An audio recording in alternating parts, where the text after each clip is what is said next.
Hello friends, my name is Himanshu Goyal और स्वागत है आपका मेरे चैनल में देखो और सीखो में। सो गाइस, जीएसटी पोर्टल पर कुछ न्यू चेंजेस किए गए हैं, तो उन न्यू चेंजेस को मैं आज आप लोगों के साथ इस वीडियो में डिस्कस करने वाला हूं। सबसे पहला जो चेंजेस किए गए हैं वो रजिस्ट्रेशन से रिगार्डिंग किए गए हैं।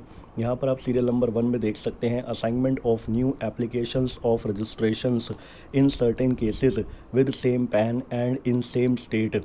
तो आप सभी को पता है कि जब आप कोई न्यू रजिस्ट्रेशन अप्लाई करते हैं तो जो उसकी एप्लीकेशन होती है वो स्टेट ऑफिसर के पास जाती है REG 01 में। तो अगर मान लीजिए स्टेट ऑफिसर ने वो एप्लीकेशन रिजेक्ट कर दी है REG 01 में, तो अगेन अगर आप दोबारा से एप्लीकेशन डालते हैं REG 01 में तो वो वापस उसी सेम ऑफिसर के पास जाएगी जिसने पहले उसे रिजेक्ट किया है। इस चेंज के आने से पहले क्या होता था कि जो भी एप्लीकेशन रिजेक्ट की गई है तो उस एप्लीकेशन को अगर आप दोबारा फाइल करते हैं तो वो एप्लीकेशन या तो स्टेट या सेंट्रल किसी भी ऑफिसर के पास जा सकती थी। लेकिन अब जो चेंज हो गया है, अब अगर आपकी एप्लीकेशन रिजेक्ट होती है तो वो उसी ऑफिसर के पास जाएगी जिसने पहले उसे रिजेक्ट करा है।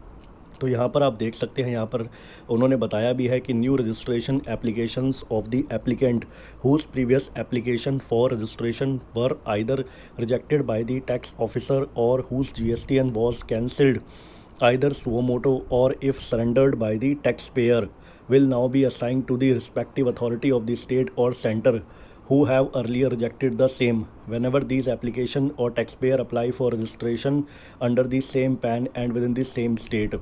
तो अगर आपकी अब कोई एप्लीकेशन रिजेक्ट होती है तो वो उसी ऑफिसर के पास जाएगी। अगर आप दोबारा से एप्लीकेशन डालते हो तो वो उसी ऑफिसर के पास जाएगी जिसने पहले उसे रिजेक्ट करा है। उसके बाद जो दूसरा चेंज है वो है आधार ऑथेंटिकेशन अनेबल्ड फॉर पर्सन और applicants applying for GST registration through MCA portal in spice agile form. ये जो चेंज आया है ये आपने सुना ही होगा, जब कंपनी आप कोई रजिस्टर करवाना चाहते हो तो वहाँ पर एक फॉर्म फिल करना होता है, स्पाइस एजाइल फॉर्म। तो उसमें एक अब आधार ऑथेंटिकेशन का फीचर भी अनेबल कर दिया गया है। मतलब आपको आधार ऑप्शन अनेबल कर दिया है, अब आप वहां से अपना आधार ऑथेंटिकेशन कर सकते हैं जब भी आप अप्लाई करेंगे रजिस्ट्रेशन के लिए। तो उसमें लिखा है पर्सन और applicants applying for new registration in GST through MCA portal in spice agile form can now opt for Aadhaar authentication while applying for registration. उसके बाद जो थर्ड चेंज आया है वो आया है disabling entering Aadhaar number by taxpayer और applicant इन registration application. तो इसमें बोला है कि अगर आप कोई रजिस्ट्रेशन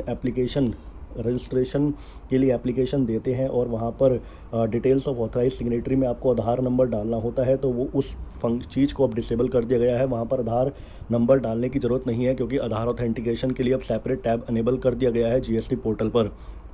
तो इसमें बोला है the field for entering Aadhaar number has been disabled कर दिया गया है taxpayers in following scenario while adding authorise signatory authorise representative through non core amendment of registration while adding promoter या partner through core amendment of registration applicants taxpayer adding details of authorise signatory in new registration application.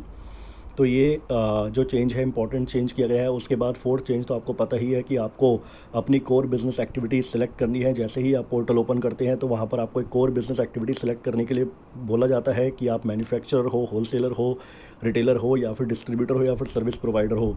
तो इन 3 major services में आपको principal services अपनी select करनी होती है या business select करना होता है कि आप किस में डील करते हैं। उसके बाद जो रिटर्न से रिगार्डिंग चेंजेस हैं उसमें एक चेंजेस किया गया है, जो रीसेट बटन अनेबल कर दिया गया है on GST portal for form GSTR1 और IFF फैसिलिटी के लिए। तो ये रीसेट बटन का क्या यूज़ है कि अगर मान लीजिए आपने कोई इन्वॉइसेस सेव कर दिए हैं और या गलत इन्वॉइसेस सेव कर दिए हैं, अब आप उनको डिलीट करना चाहते हो तो आप एक एक करके डिलीट करने की बजाय आप एक रीसेट बटन क्लिक करके सारे इन्वॉइसेस एक बार में डिलीट कर सकते हैं। तो ये एक चेंजेस किया गया है रिटर्न से रिगार्डिंग। उसके बाद जो यहाँ पर एक चेंजेस हुआ है, status of Aadhaar authentication on eKYC verification of a GSTN in search tax payer functionality. इसमें बोला है कि जैसे ही आप कोई टैक्स पेयर का GSTN नंबर सर्च करते हैं तो वहाँ पर उसका स्टेटस शो हो जाता है कि उसने आधार ऑथेंटिकेशन करवाया है या नहीं करवाया है, या eKYC वेरिफिकेशन उसका हुआ है या नहीं हुआ है। अगर उसका हो चुका होगा तो वहाँ पर येस होगा, अदरवाइज़ नो होगा। उसके बाद एक और जो चेंज हुआ है, change in label and functionality of HSN और SAC code tax rate search.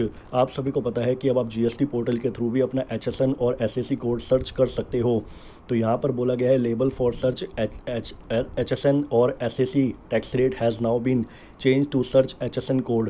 The functionality has also been enhanced where if the user searches for an item or an HSN code, the output is displayed systematically under the associate chapter head. तो आप वहाँ पर अपना HSN code find कर सकते हैं और HSN code के अंदर फर्दर क्लासिफिकेशंस भी किया हुआ है। तो ये कुछ इंपॉर्टेंट चेंजेस थे जो जीएसटी पोर्टल पर हाल ही में किए गए हैं और बहुत ही इंपॉर्टेंट चेंजेस हैं। सो गाइस, इसी के साथ मैं अपनी वीडियो क्लोज करना चाहूँगा। अगर आपको मेरी वीडियो अच्छी लगे तो लाइक एंड शेयर जरूर करें और बेल आइकन भी प्रेस करें। और अगर आपने अभी तक मेरा टेलीग्राम चैनल ज्वाइन नहीं करा है तो जल्दी से उसको ज्वाइन कर लीजिए। Thank you guys, thank you for watching this.